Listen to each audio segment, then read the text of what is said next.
The moment that captured my imagination is when they showed that picture of that lady drinking from the white water fountain, that black lady drinking from the white water fountain, that she was so brave to do it. What I shared with the kids was my personal experience, and I'm actually the only African American female superintendent in the state. There is an African American male in the state as well. But out of 512 school districts, if you can imagine, most of the statewide meetings that I go to, I generally am the only person of color. There were a couple of superintendents. I had a good friend who was Asian, and she's no longer a superintendent in the state. And so most of my meetings, there's no one in the room that looks like me. And so I think it was important for me to share that with our students, because it seems as if when you view things about the past, that the work in forwarding the cause of people of color is done, like it's in the past. And so I'm very cognizant every day that I go into a meeting that since there's no one else that looks like me in the room, generally the topics that relate to children that look like my own children are advanced by me, and that's my responsibility. I really enjoyed the film. It really shows you how brave and courageous these kids really were. I really didn't know that there were kids that really fought for our rights in Oklahoma, so I really was informed on that.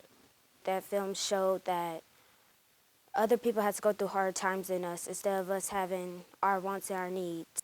People did something for us that we haven't been taught. We've been taught about Alabama and Montgomery, but we never knew about Oklahoma's history, and this film gave us an opportunity to learn about our state and the people who tried to make it better.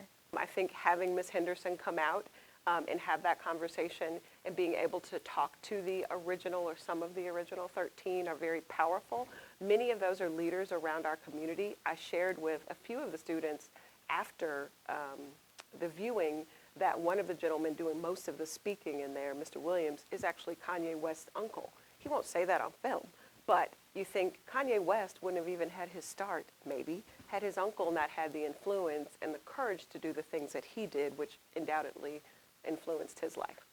I feel that this generation is disconnected because they mainly focus on who's gonna fight, who's fighting, or who looks pretty on this picture, or you have all the stereotypes about each other. Be grateful for what you have, because a lot of people back then didn't have what we have now. And we're too worried about what Shakura said, how pretty we look, or worrying about who's going to fight next or something like that. I was really moved by the film because a lot of what was shared with the film was some of the things that I lived. One thing in particular was I can recall going to the movie theater when I was a kid, and the African Americans would have to sit in the balcony, and the Caucasians would sit down on the bottom floor. And, you know, kids would be a little mischievous.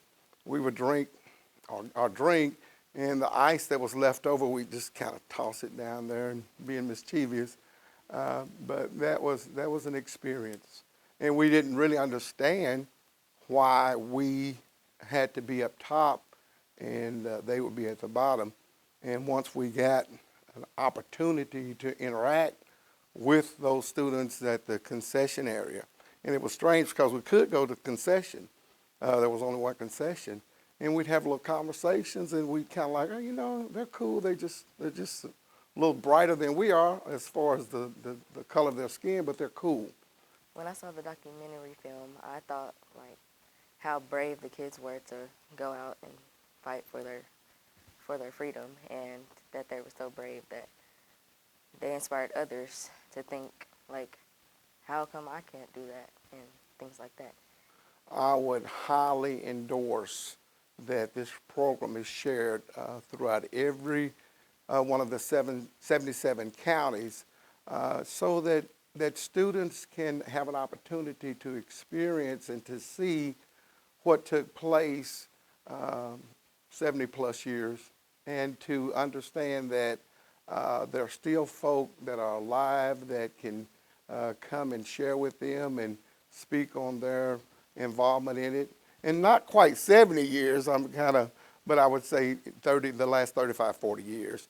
And so to let them have an opportunity to interview those people and talk with those people, that's more meaningful than any field trip that you could ever take or anything that you could do as far as educating our students.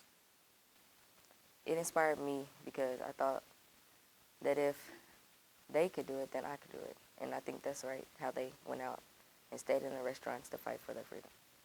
In the song, We Shall Overcome, I was really moved by the lyric that Joyce changed to say today, because today is the day that whatever obstacles that we face, whatever challenges that we face, we can overcome those if we really begin to educate ourselves in all areas, not just how to count, not just how to do the science project, but how to care about one another, care about people, and we will overcome.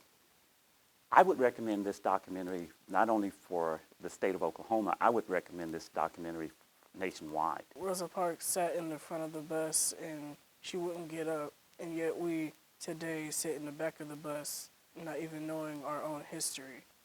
I viewed the film, the documentary, several times. The first time was the showing with our student body, and then when I saw it, I've seen it actually four times since then. Excellent documentary, Children of the Civil Rights. It really gave a perspective to me as I teach Oklahoma history, world history, but especially as I teach our students on a daily class to help them to understand where we've come from and where we're going. Now, I didn't grow up in Oklahoma. I grew up actually in the segregated South in Mississippi. And so I understood the colored only. In fact, in my classroom, I tend to tell my students I'm colored, and they will always ask, well, Mr. Evans, why are you colored? Well, I'm colored because my birth certificate says so. You've got to be kidding. So we talk about that, but it gives them a perspective. I was trying to give them a perspective of where our country has come from and where we are today.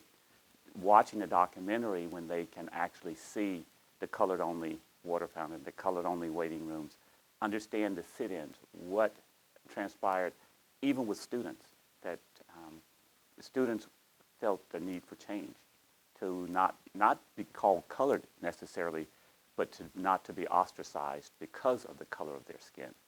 So the documentary film was excellent for me in that my students now were able to realize the things that I was telling them were not just things that Mr. Evans only went through or I went through just because I was in Mississippi. Oklahoma has a very rich history. I like the film because it inspired me not to do bad things and to be a successful young man. The sit-in movement was a turning point in our nation's history in changing the boundaries between white only and colored only. Clara Looper, she had a lot of confidence and she led them. I think it's important that as history teachers, I teach history, that history teachers approach this not only in a concept of Black American History Month, but just American history, Black American history, period. That teachers should use this documentary as even excerpts from it as they teach different parts of their subject.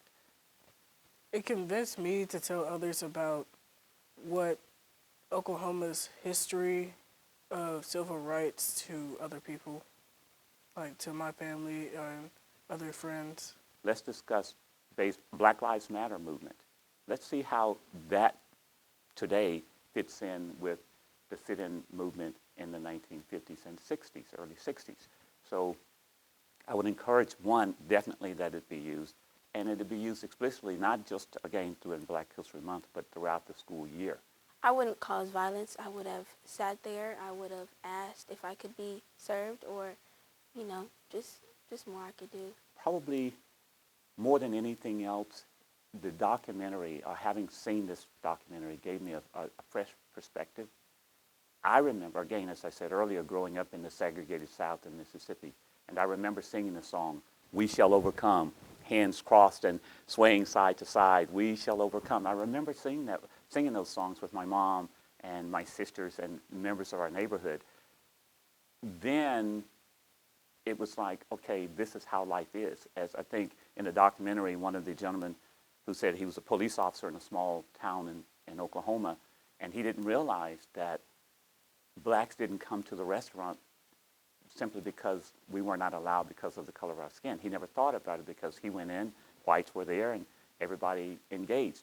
But then when he began to realize that, wow, they can't come because of this documentary, it kind of awoke my spirit again. Gave me a renewed sense as I teach. Here is why I teach this. The film really expressed how they have fought for what we do today. I see a lot of things I would like to change today, like, well, I know it's not a part of the subject, but pollution I would like to change. I really hate the way that they're just, changing the world, and I'm more of an earth person, so. Right now, I can do anything that I want to because of what they've done. So it was good to see how they helped.